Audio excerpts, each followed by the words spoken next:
Okay, so let's talk about radicals. So if I have root 20, so there's no one number. Well, let me start off. Get rid of that. If I have, whoops, root 4, we can rewrite that as 2 times 2. And so since it's a square root, if I have two of those guys in there, one of them comes out, so it's 2. So what this means is that if I take 2 and square it, I get that inside number of 4. So the answer to a radical is what number can I take and square it to get that inside number. So let's try another one. So 9. You know that means, or that is 3 times 3. So since I have 2 of them in there, I can take 1 out. And this means that if I take this answer of 3 and square it, I get that answer of 9. Yeah, that works. Okay, so then let's move into the more challenging ones. So first off, I want to make sure you know if I have root A times B, if there's a multiplication in there, I can break it up. So that's allowed. Okay, so if I have root 20, I'd say, that's a 4 times a 5. Hey, I know I could rewrite this as root 4 times root 5. And what do we know that root 4 is? Root 4 is 2. So 2 times root 5 would be the answer. Okay, let's try another one. Root 75. I'd say that's 25 times 3. And so I could say, oh, that's root 25 times root 3. And what number is it that I could square to get 25? 5. And so that would be the answer. Okay, so let's throw in some x's in here. So what if I have 25x cubed?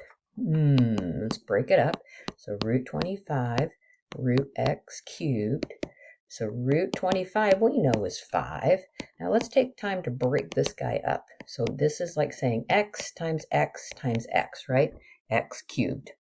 All right, so the rule for square root says if I have, if I have 2 of them in here, I can pull 1 outside, right? So those 2 x's inside, I can pull it out. I carry along this 5 on the outside, right? This 5 carries along. And this x here, it's left inside the radical. So that would be the answer. That's a little tricky, huh? Okay, let's try another one like that. So if I have root 18 y to the 4th.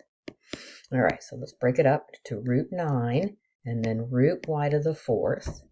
Oops, I did that wrong, right? Root 9, times 2. Let's go slower so I don't make mistakes, right? So 9 times 2 gives me root 18, right? And then I'd have this y to the 4th. Okay, so then we can split this up even more. So I can say that's root 9 times root 2. And then I'm going to say, isn't y to the 4th the same thing as saying y squared times y squared? It is. So then root 9 is 3. Root 2 carries along. And since I have y squared times itself inside the radical, it's y squared. There you go. That's the answer. Okay, so what if I have 3 square root of 32? So we were playing with these before. You just keep the 3 out there. And I'm just going to rewrite this as 16 times 2. I know that I can break this up. 3 root 16 root 2. Root 16 gives me a 4. And then times root 2. So I get 12 root 2. So what if, instead of thinking the 6 times, trying to get a different color here. Okay. What if I said, what if instead, you said 3, root 32 gives you 3, and then you said 8 times 4, right? That's totally legit. So let's break that up. 3 root 8 times root 4. Okay, so root 4 you know is 2. So that 2 and that 3, that would give me a 6, and I'd have a root 8. Oh, but I know what root 8 is. Root 8 is 4 times 2. So you'd have 6 root 4. root 2. And then what do you know that root 4 is? That's 2. So I get 6 times 2 is 12, root 2. So you get the same answer.